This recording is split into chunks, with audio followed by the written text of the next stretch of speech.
Was there an Adam? Was there an Eve?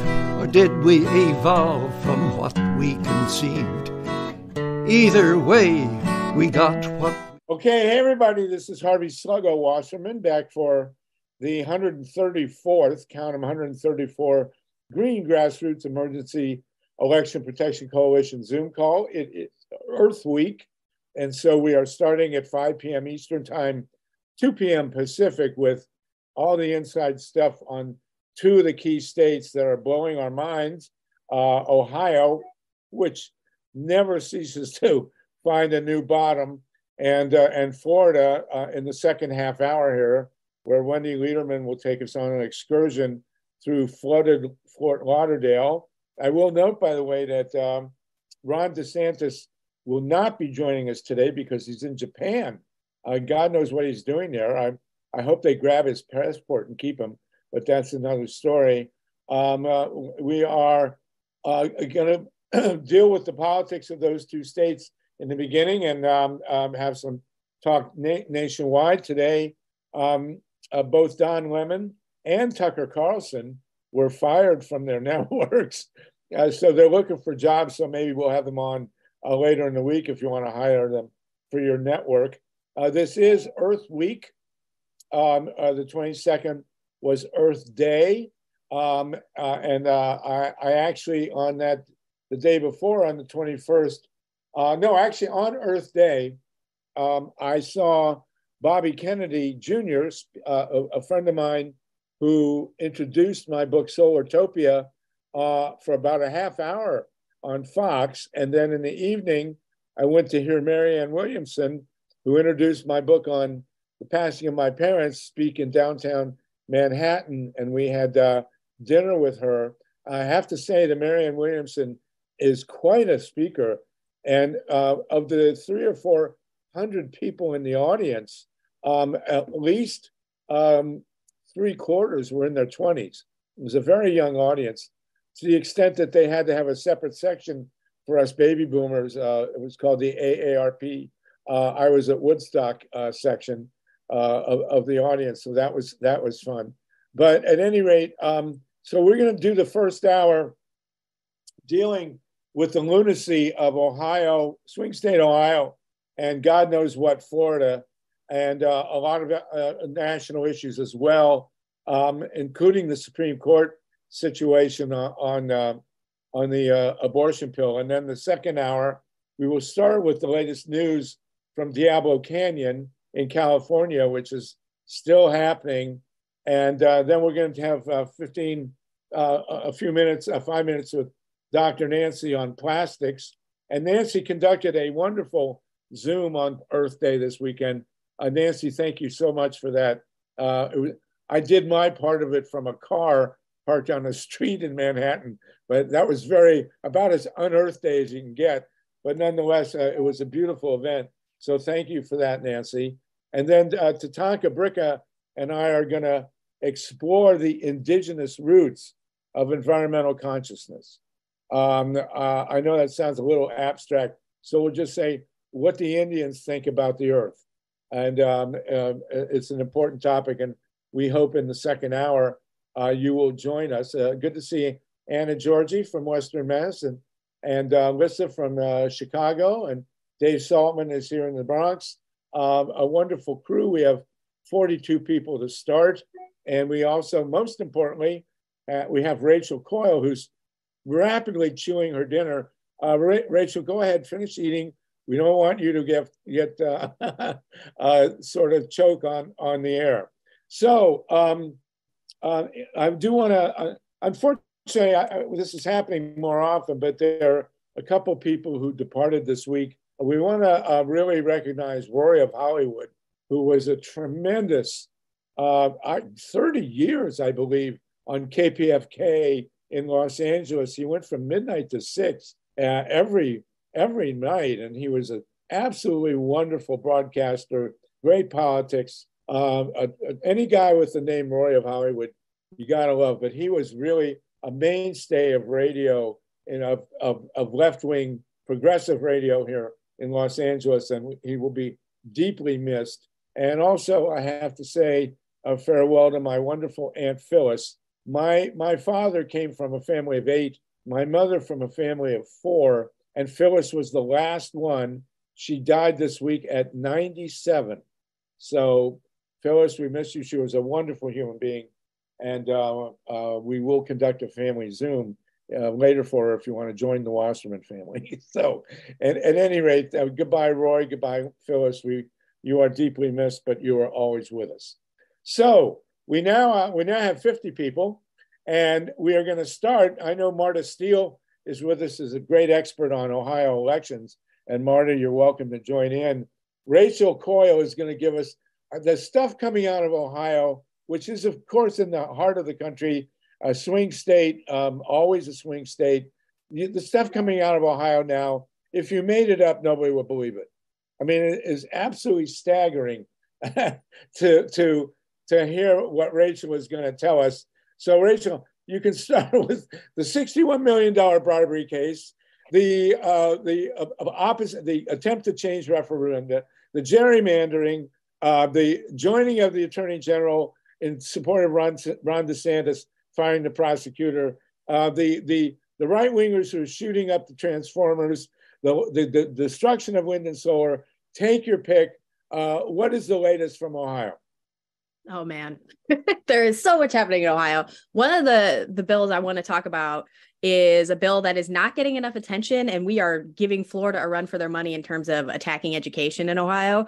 There is a bill that we're calling the Higher Education Destruction Act, SB 83, that would literally destroy Ohio's colleges and universities. I don't know how they're thinking of doing it because it would cost the state so much money. But this bill would ban anything that has to do with bringing out, separating an individual group of people. So it would ban entire departments and majors and classes and books, sororities and fraternities. Some of our lawyers are saying clubs, African-American studies, women's studies, gender studies, literally anything that separates or highlights one individual group. It also would require teachers, professors at colleges to look at, to both sides of what they're calling controversial topics, like climate change is specifically listed in the bill as a controversial topic. It would also ban lots of public employees from striking, not just university employees, but first responders, nurses. And it would ban academic relationships with China, which our lawyers are saying would include college, like Chinese exchange students, which is a massive financial benefit to lots of the universities, not even, paying attention to the diversity benefit of that. But it is truly a devastating bill. And we've got some really good organizations fighting back against that. So I'll put some resources in the chat if you want to help us fight that one. Rachel, are they going to ban studying Chinese language? So if you want to do it without any ties academically to China, you could probably still do it. But if you wanted to bring over a professor or a student, have any kind of program, that would be banned under the current bill. So if you're studying Chinese in Ohio and you mentioned that there's a country called China, is that banned? That is allowed. You just can't partner with them.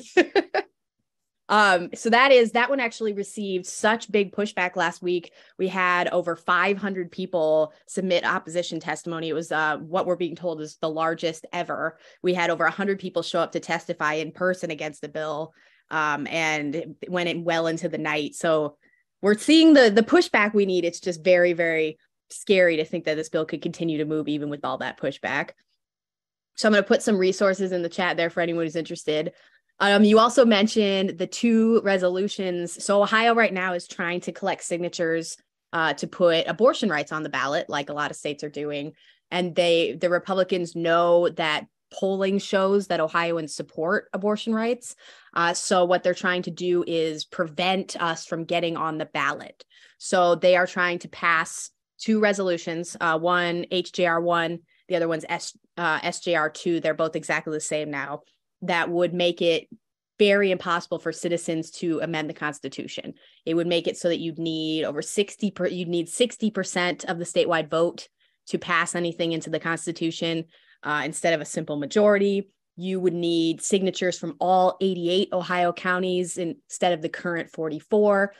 It would get rid of that extra few days that you have at the end of signature collection to make up the numbers you're missing if you turn in your signatures and you're missing a few thousand.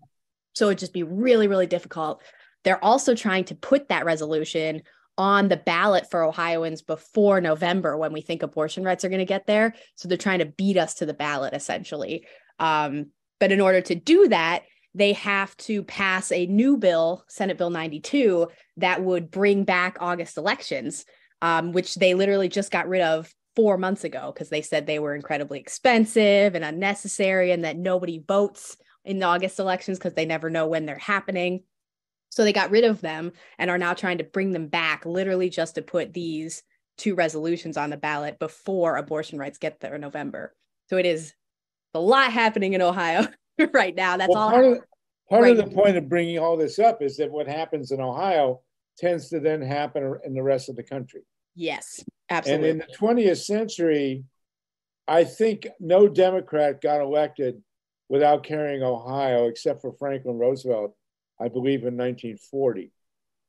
So, you know, what happens in Ohio does happen. And I lived in Ohio for 50 years. It's hard to say that, but we moved there when I was 2. I got escaped. I came back, lived there another 30 years or so. And it got to be where I could not go into the into the State House.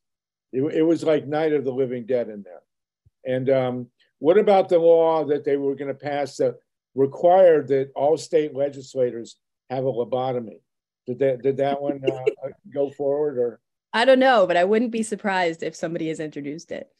Okay, so basically, what is happening? I'm going to go through the list here. This is incredibly important nationwide, even though it seems it's just Ohio. As most of you know who follow elections, Ohio has morphed from a mostly Democratic state right through the 1980s into a solid red Republican state.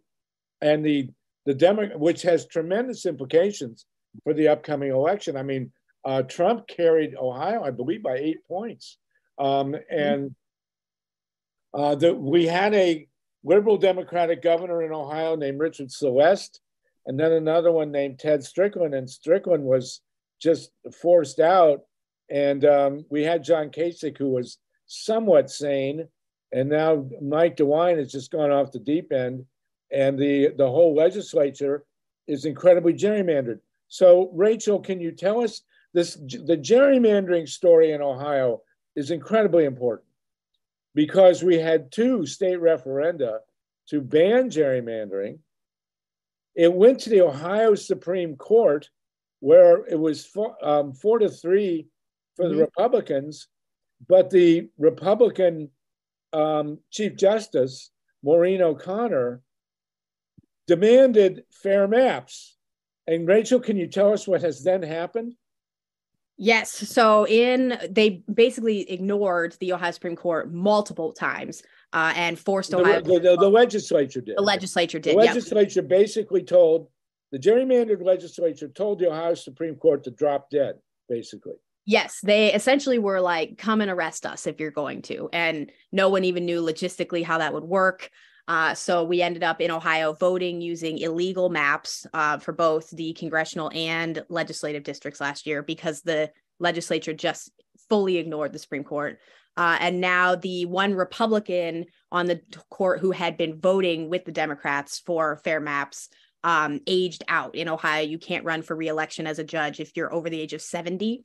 So she aged out and was replaced by a very conservative justice. So now we have to redistrict again this year for the rest of the decade, but they pretty much assume that those maps are going to continue because of the court makeup to be illegally gerrymandered based on our state constitution. So now we're going to have to try and go back to the ballot to pass an even stricter constitutional amendment about gerrymandering that includes punishments for folks who ignore the law. And we're going to maybe have to be trying to do that with this new 60% ballot initiative regulation that they're going to try and pass this year. So here's the thread. And Forrest will call on you in a minute. Forrest, you have a hand. Anybody else wants to raise a hand, please do. The people of the state of Ohio, and correct me if I'm wrong on this, Rachel, or Steve, you're in Ohio too. The people of the state of Ohio passed 2 referenda, public vote to end gerrymandering. Yep. They mandated the legislature to draw fair maps. The legislature's maps, which were completely gerrymandered, the legislature paid no attention to the voting public. Those maps went to the Ohio Supreme Court. The Ohio Supreme Court threw out the maps that were drawn up, the gerrymandered maps drawn up by the gerrymandered legislature, threw out those maps and said, you have to draw up fair maps. And the legislature basically told the people of Ohio who voted twice and the Ohio Supreme Court to drop dead and kept the gerrymandered maps, which went through the 22 election. And so we now have the entire Ohio legislature and the Ohio congressional delegation completely gerrymandered. You have supermajorities in both houses of the Ohio legislature. The congressional delegation is what, 12-3, something like that? We actually picked up a couple seats this year, which was shocking, but they're going to redistrict even worse next year in Congress. I believe we have 5 Democrats in Congress right now, but it should be 11-5, right? Mm-hmm. Or 12 or 10-5, whatever it is. It's a vastly, Ohio is roughly divided. And now the gerrymandered state legislature, and this is going on all over the country, I guess it's the first time yet a state has tried to do this. The legislature wants to say that if you have a referendum statewide, you have to get 60% of the votes. Is that right? Yep. Which would allow for, of course, 41% of the state, a minority, to decide whether or not we get abortion rights or minimum wage raised or anything we want to take to the ballot. I mean, minority rule, essentially. You almost choke on saying on this stuff, mm-hmm. Which makes me glad I don't live in Columbus anymore. Thank God I got out of there. My condolences to you, Rachel and Steve and everybody else left behind in the great state of Ohio. Forrest, do you have a hand, please? Forrest, let's unmute you. Ask to unmute. There we go. Forrest, are you unmuted? No, not yet. We also we have an energy situation. No, I'm good. I'm good. Okay, go ahead, Forrest. So I am and on this topic about what's going on in Ohio, because I am also one of the Democrats in the state of New Hampshire that I am. And our abortion is still legal in New Hampshire, and we are trying to keep abortion to be more accessible in all states, including New Hampshire as well. And thank you. So thank you, Forrest. Thank you for that. We appreciate it. Eric Lazarus and then Justin.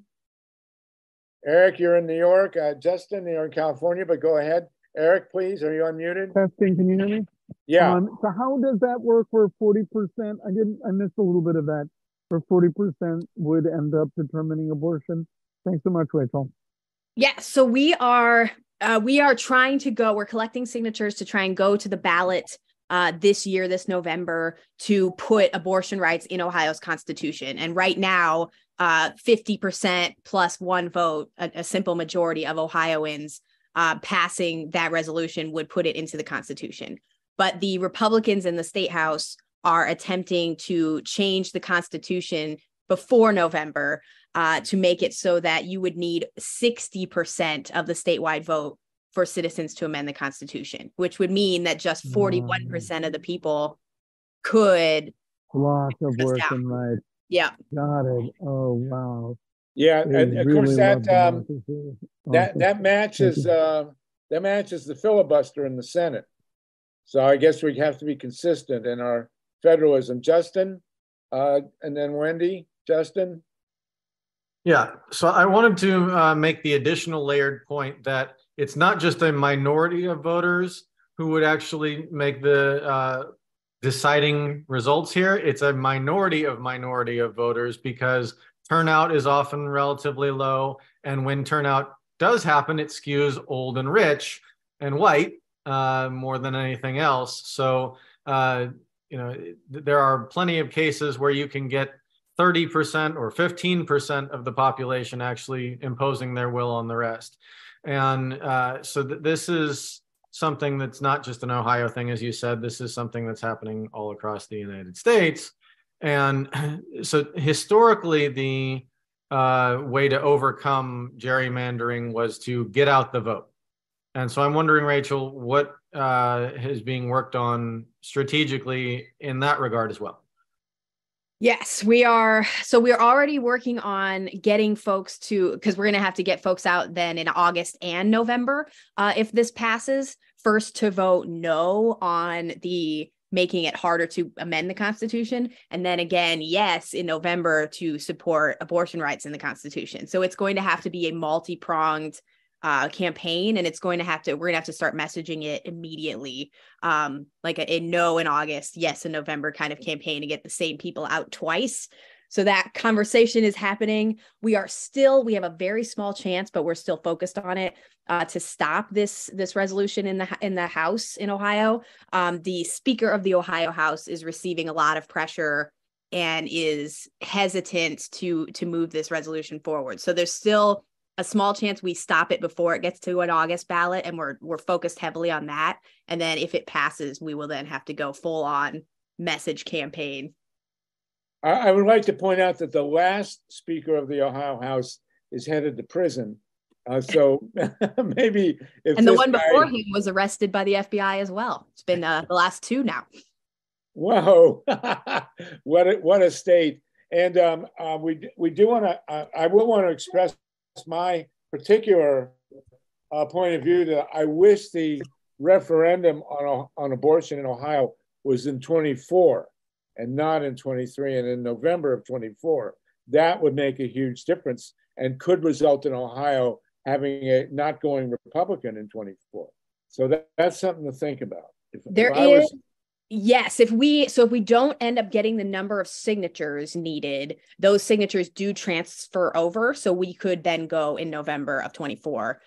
So that is, I think the calculus was that they wanted to try it as soon as possible and then know that the signatures don't expire, essentially. Really? I didn't know that. That's interesting. Okay. Maybe I'll move back and sign up. Yes. Wendy Lederman and then Mary Jane. Go ahead, Wendy, and then Mary Jane. Thank you. Really quickly, Rachel, we're so glad to have you back. You always do awesome reporting. We just love your energy. So I just wanted to quickly say that I swear, like Ohio and Florida are like twinsies. They're sister states. Like I'm hearing some of the things you're saying, and it's literally exactly like verbatim, like especially with the educational stuff, with what is banned. I think for us, it applies to the public universities. And so we're seeing with some of the private universities that there are major walkouts that are happening with the students and the teachers and marches. And we also have one because we already have a 60% supermajority and they're going for 67%, which would be the highest. Really? Yeah. I think in order to, I think that would have to be a constitutional amendment. And I think it would have to go before the voters in order to pass. But you never, like, who cares about Constitution anymore, right? So what we're seeing here too is that like the Democratic Party is getting really infiltrated, and they're starting to infiltrate the Progressive Caucus. So we're trying to get some boots on the ground to like work on some things, because our maps were done, same thing by DeSantis, completely unconstitutional. We have 20 red districts and 8 blue districts. So in the future, I'll be in touch when we can maybe get some organizing going here and just kind of maybe join forces. But I really appreciate everything you're doing, and please keep coming back and reporting for us. Thank you. And let me point out that the Attorney General of the state of Ohio, Dave Yost, has joined a lawsuit on the amicus side with DeSantis, DeSantis fired an elected prosecutor in Florida who announced that he would not enforce the abortion ban. And if you read the states that are supporting DeSantis, it's the former Confederacy, plus the Dakotas and a couple other red states, and Ohio now. And so Dave Yost, the Attorney General of Ohio, has been really not a friend of democracy, is now joining Ron DeSantis in supporting this lawsuit, the removal of this elected prosecutor.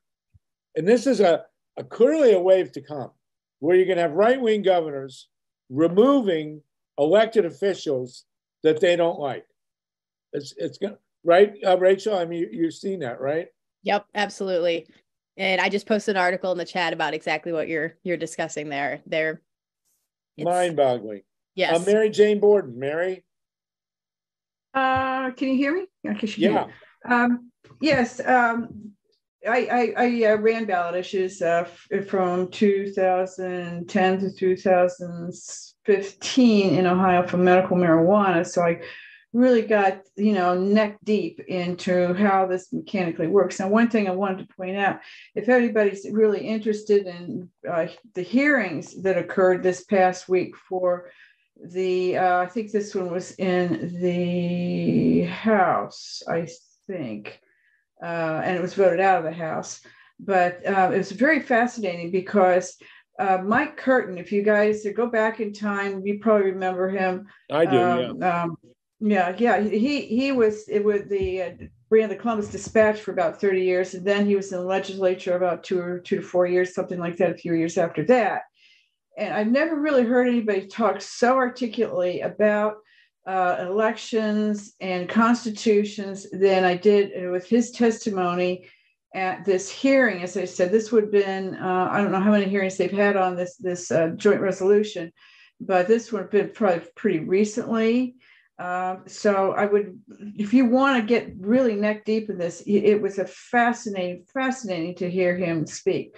One of the things that is brought out on this is the expense of elections, which I think is really the Achilles heel of this whole idea, which is basically, I think, because LaRose is looking to position himself to run for governor in this so-called conservative state. If I've got my number wrong, forgive me, but I heard that approximating something like $20 million to throw an election. Yes, that's the exact number. Yes, you see what I'm saying here. Mm-hmm. So LaRose last year was being very forceful, says we're going to do away with this. It's an expense. It doesn't work. Frank LaRose is the Secretary of State of Ohio. He is the current Secretary of State. That is correct. That's correct. He was in the legislature before that. House or Senate, maybe both. Maybe when they both. But anyway. I think that's the really Achilles heel of this, because like I said here, this is a rush job. They're trying to put it into, like a wolf in sheep's clothing and say, oh, well, this is about, Larry Householder and the corruption that could, is going to be placed in the Constitution by these big moneyed interests.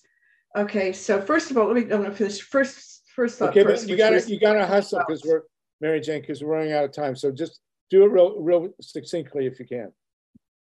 Okay, I would say because I was a part of the ballot issue process in 2015, I very clearly remember anytime an initiative will come before the legislature that it doesn't like, it'll find some way of tanking it.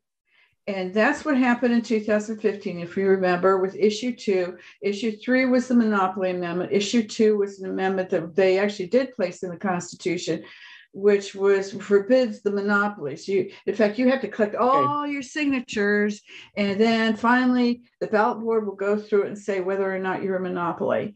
And so that is a real right. When they're trying to say that this is about corruption, it is not, because it's already, as Mike Curtin, of course, pointed out, and I can remember very distinctly, it is not. It is just strictly about tanking the abortion amendment. This happens commonly with Republican legislatures. You're exactly right. And it's the corruption in Ohio is just absolutely mind-boggling. And Mary Jane, it's great to have you on, by the way. you're a great activist, and we really honor your work. We can go to Ruth and Mary Jane. I know you've been a marijuana activist. Is Mary Jane your real name? Sorry, I couldn't resist. I know. Okay, for the sake of everybody, yes, my name is Mary Jane. My dad gave it to me the day I was born. I've been Mary Jane ever since. Okay, and we won't go any deeper, but thank you. My dad was the straightest person that was ever placed on this planet. I want to be clear about that. That's what you may think, but I know better. No, my dad was the straightest guy ever placed on the planet. Okay, thank you, Mary Jane. And she's going to talk on Ohio Marijuana Initiative after Rachel. Okay, well, actually, let's do Ruth Strauss, and Mary Jane will come right back to you and talk about the marijuana. I just want thank you both for excellent presentations, and Harvey for you getting them on here. I just wanted to know, Mary Jane, can you tell me, you referenced a talk that you said was great by somebody. Can you tell us if we're able to access that?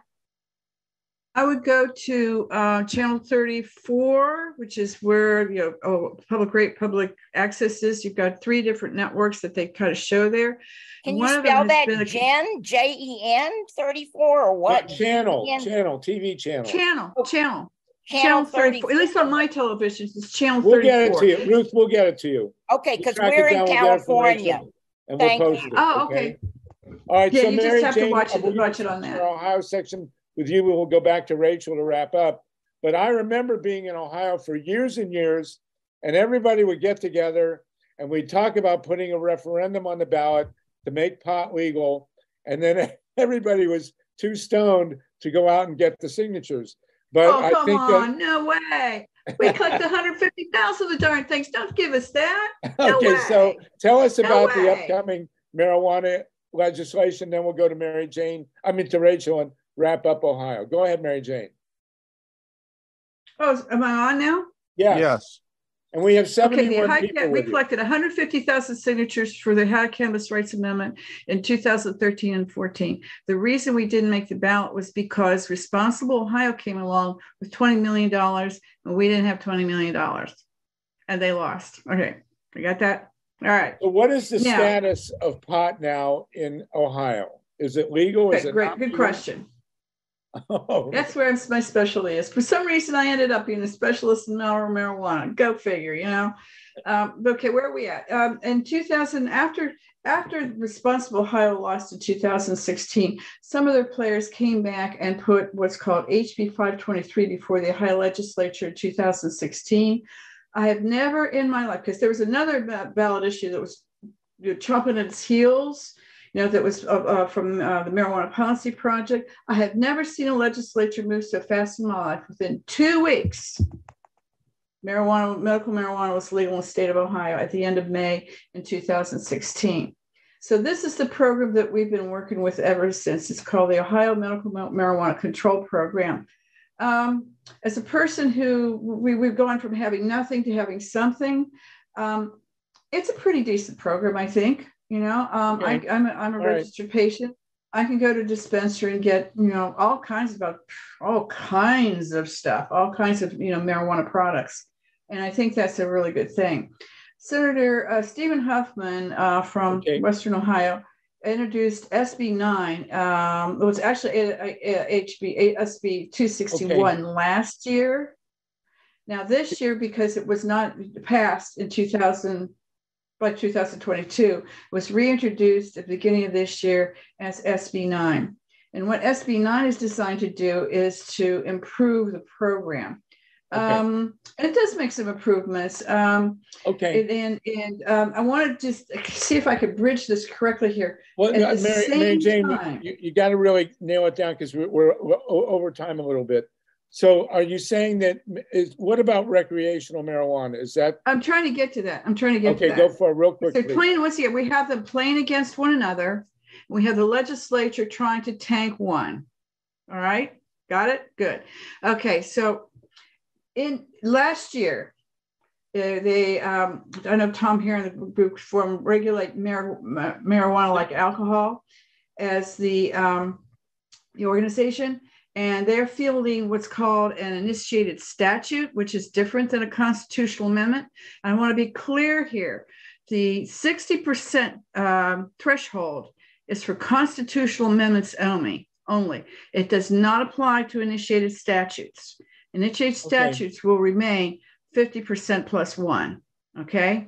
So hanging out there right now is initiated statute. It has its first set of signatures that were cleared, because I have to go into how this works, but just follow me here. No, Its you first can't. set We of don't have signatures time. was You just cleared. Its first set of signatures were cleared last year in 2022. Now they have the legislature has 4 months to act. And if they do not act, the petitioners can go out and collect another set of signatures to place it on the fall ballot. Okay. We will know, and I don't think I've seen no enabling legislation. I will tell you probably with pretty good accuracy, they'll be out collecting, just like the abortion rights people are, beginning on May 4th. And we'll have thank you, and we'll have a vote on marijuana. What about the vote? Rachel, do you want to wrap us up in Ohio so we can go to Florida? What is going to happen with abortion in Ohio now? Thank you, Mary Jane. It really is. Thank you, Mary Jane.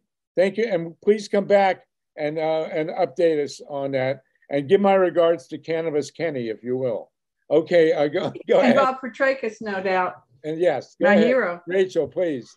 Thank you. It really is looking like they're going to get the signatures to get on the ballot in November. There's 2 websites if you want to support. It's abortionaccessohio.com and protectchoiceohio.com. If you don't live in Ohio, you can donate to help them, but they're also looking for volunteers and people to just get the word out. They are looking like they're going to get the signatures. So then the goal is going to be to stop these resolutions that would make it harder to put something on the ballot.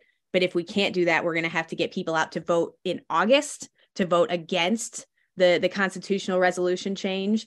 And then again in November to vote for abortion rights. So it's going to be a multi-pronged effort. The first goal, though, is to get on the ballot. So we're working on that. If anyone wants to help us collect signatures, that'll be huge.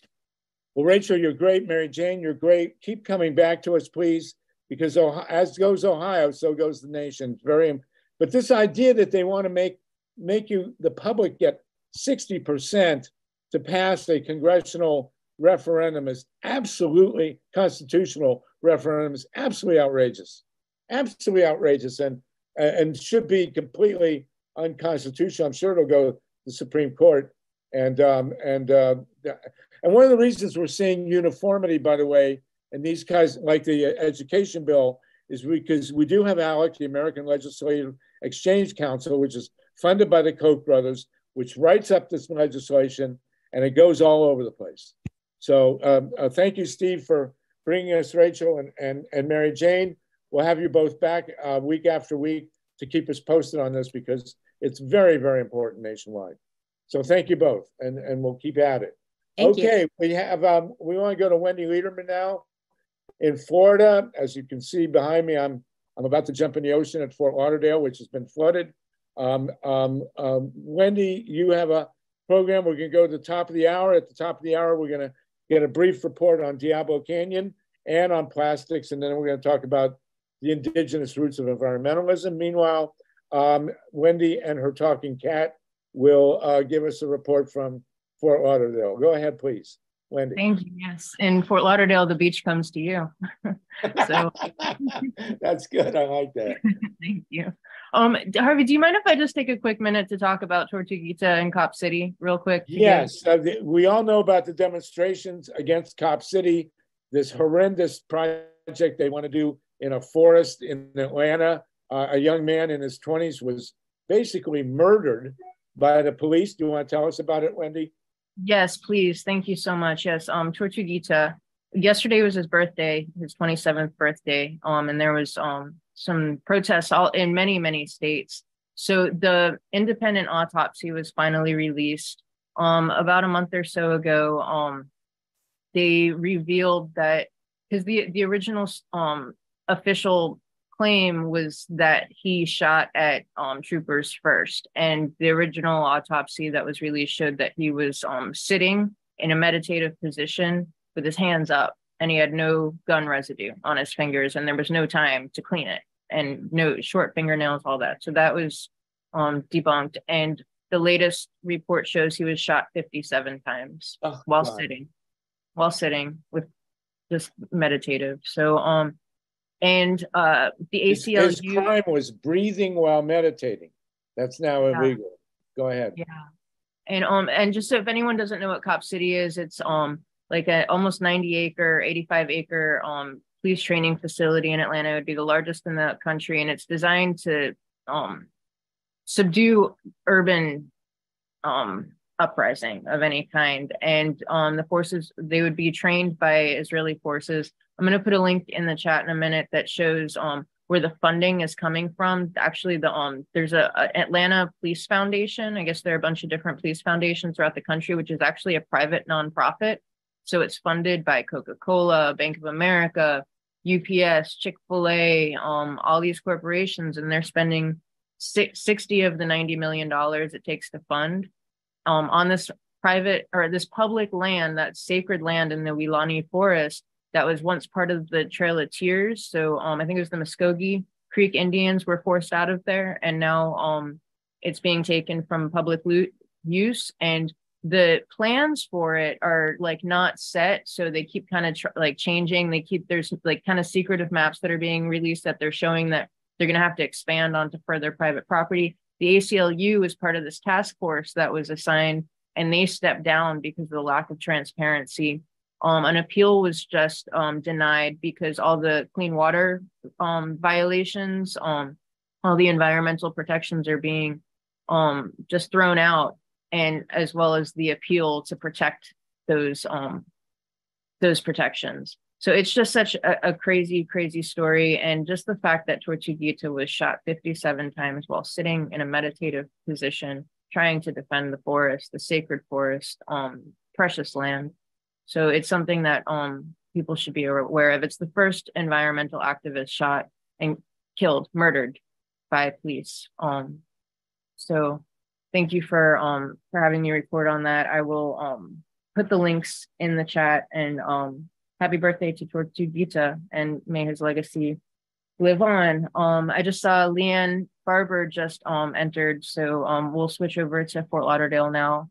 Fort Lauderdale was flooded about a week ago with just record rainfall, but a lot of this could have been avoided had the city been paying attention to residents' calls for a moratorium on overdevelopment for years. And I mean, regulars here have heard me many, many, many times discuss about the commission and their lack of cooperation, just their basic contempt and ridicule for anyone who speaks out against anything that has to do with their own interest and the public of the interest. You heard me talk about the water privatization. There is privatization of the last green space, which my friend Leanne Barber just came on, and she was a major community organizer behind trying to save this piece of land. And part of the importance of this is that, you know, where does the water go when you pave over every blade of grass?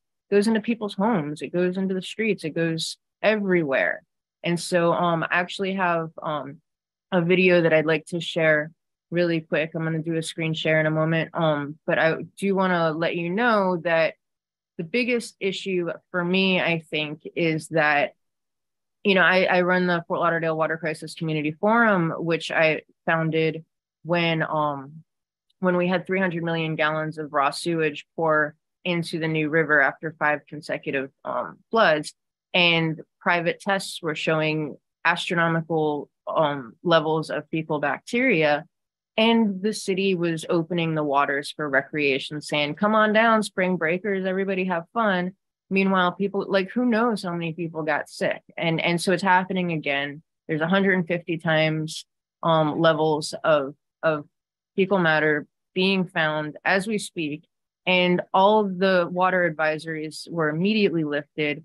And anytime another water main breaks, they're calling it a traffic advisory. But I'm going to go ahead and do a little screen share of this 2-minute video just to kind of give you an example of what's going on. So pardon my fumbling a little bit, but here we go.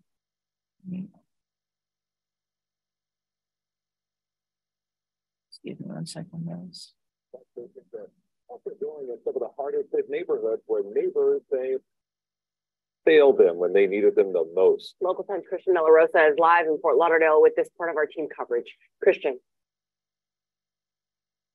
Yeah, and in their defense, we have seen city officials working nonstop, but just the amount of work and cleanup that needs to be done is just so enormous. We've been talking to a lot of people who are angry, annoyed, and some people have even gotten sick.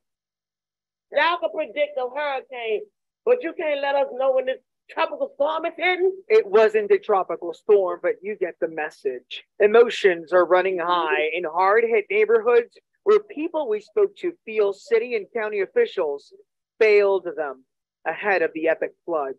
Okay, Wendy? Yes. We can't see it, and we may have issues, so go ahead and tell us more about what happened in Fort Lauderdale and what's happening now. You got it. Sorry, let me turn off the volume. Yeah, turn it off and go ahead and tell us more about what's happened with Fort Lauderdale in particular and with Ron DeSantis now in general. So Ron DeSantis was, I think he was in like New Hampshire campaigning, and at the same time passing a 6-week abortion ban that if you were raped, you need to show proof of it or some sort of report. Finally, there's some relief coming, but just essentially, I mean, like I said, there's Clean Waterways is a group that has been going out to all the areas and doing private testing, and they're showing like rates that like 48,000 parts per million when it's like 70 is the safe limit. And so it's literally 150 times what is considered safe. And this is all over the city.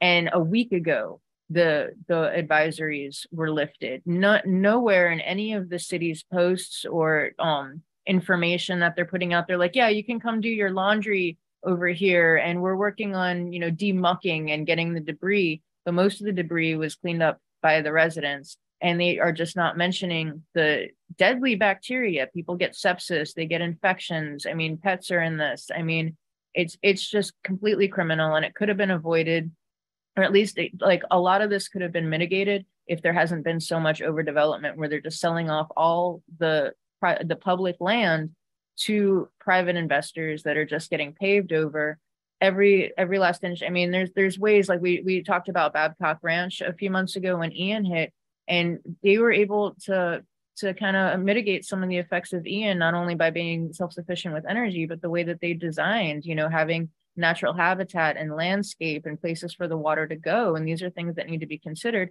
And they're acting like it's Vegas here just by tearing up every single thing that they possibly can and just selling it off to their private investors. And my friend Leanne Barber wrote an op-ed.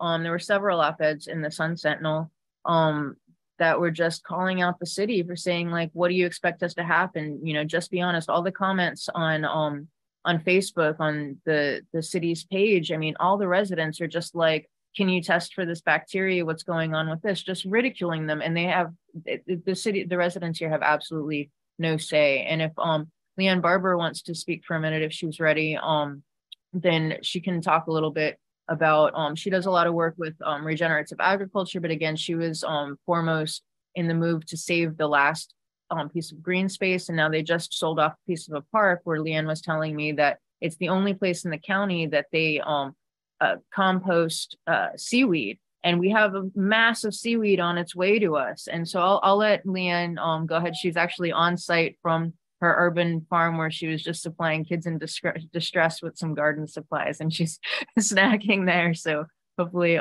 she'll be able to talk a little bit with us. Thanks so much. Yeah, Thanks Thank for you, Leanne. Go ahead, Leanne. I think we need to unmute you.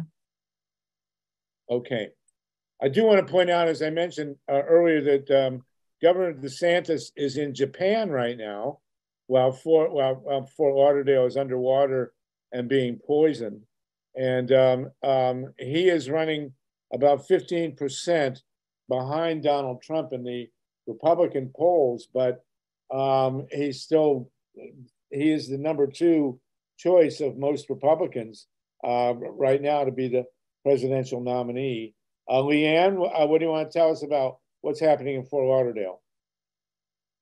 Well, I think we're suffering from the same overdevelopment that's in a lot of cities. And there are some good, there's some good urban planning kind of podcasts and websites that are on that I've been trying, reading to kind of explain what's happening and why it's happening. But really there's this huge push for a place to invest your money. And it's really going into the urban areas and Fort Lauderdale, particularly because our commission is so receptive, so positive about development. Basically, we're living in a situation where Miami is overdeveloped now. And so you've got developers like what's his name? Trump's Kushner, like Kushner coming now to Fort Lauderdale to look for investment opportunities. And he's planning a giant building in downtown Fort Lauderdale, and he's just supposedly bought another block in Flagler Village. So these are people with with a tremendous amount of money that are getting that are able to influence politicians who make these huge decisions with no data. And that to me is my biggest gripe, is that they give away, they don't look at the consequences of their actions. So we fought for 8. Well, we had a similar situation in New Orleans prior to Hurricane Katrina, where the developers completely destroyed the wetlands that were protecting the city of New Orleans from flooding from the Gulf. And it was estimated that if they had put $5 billion into public investment in the wetlands protecting New Orleans, that the $100 billion or more and the 1,800 deaths that came with Katrina would not have happened. Yeah. So it sounds to me, and unfortunately, folks on this call, you heard it here first, because there will be more hurricanes coming into Fort Lauderdale, that Fort Lauderdale is probably in a very similar position in terms of hurricane damage that New Orleans was prior to Katrina. And, we're seeing the symptoms now with this flooding. And of course, the DeSantis administration has been ignoring that. As in Ohio, we're seeing the attack on education, which is standardized now. It's cookie cutter stuff coming from ALEC and the other right-wing so-called, and I guess they're anti-think tanks. And we're seeing this unprecedented attack by DeSantis against an elected prosecutor who has announced that he won't enforce the abortion laws. Is that right? Wendy, have you followed that case? Yeah, I haven't recently, but this is, I think this is all really reflective of the fact that just rogue power. Hopefully there's something in law called subject matter jurisdiction that's with the courts. I don't know if this would work in this case with the attorney general, but it's basically it says if you don't have jurisdiction over this, there's nothing you can do. And it's actually one of the worst things that's without actually being illegal and breaking the law.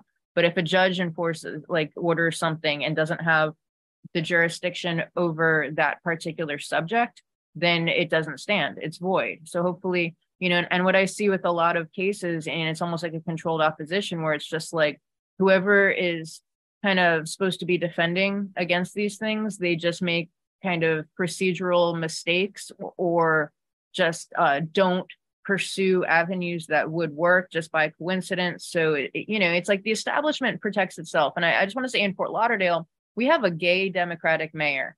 Okay.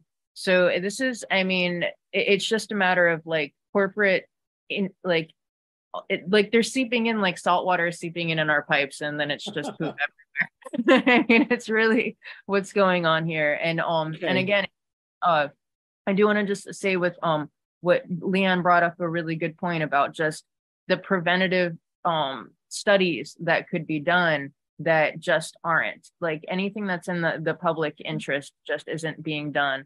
And then you're saying with what DeSantis is doing, what he did with the maps, what he did with the ag, what he's done with school board districts, I mean, this is just usurping power that doesn't exist. It's the same as when a municipality sells off public access that are assets that they do not own, and they treat it like it's their property.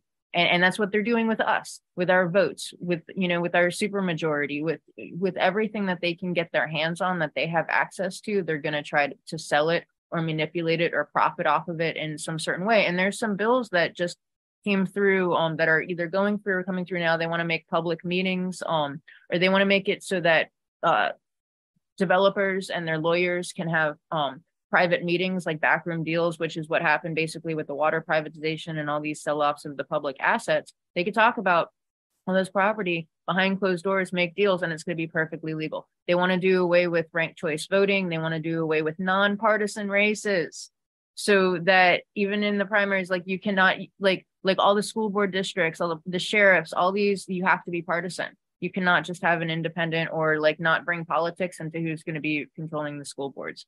So it's just this encroachment that we're seeing now that is, like we were talking about with Ohio, it's a playbook that is getting set up for other places. And South Florida, in reference to the flooding, we're ground zero for climate change.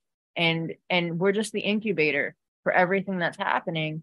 And you're not seeing opposition from the left or the right. And even the progressives are getting like smothered and drowned in this corporate takeover that is like Coke and Pepsi, that the two sides just let them each other exist in order to fuel the developers, the insurance companies, the oil companies. I mean, whatever you name it, they are taking over, and it's coming through the judiciary, as we saw when we were talking with Donziger last week.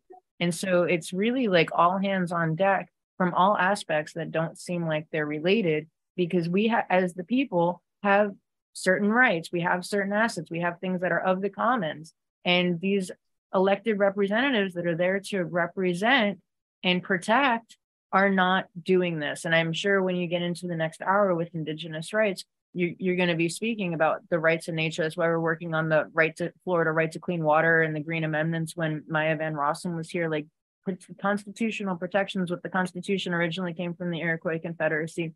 Like these are the things that will solidify the people's rights, because they're just getting sucked up like a vacuum.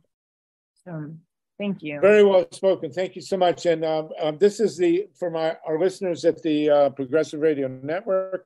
This is the Green Grassroots Emergency Election Protection Coalition Zoom call number 134. We've been talking about the generic anti-democracy catastrophes in Ohio and Florida, which is, along with North Carolina, have become kind of the poster children for the destruction of democracy. Was there an Adam? Was there an Eve? Or did we evolve from what we conceived? Either way, we got what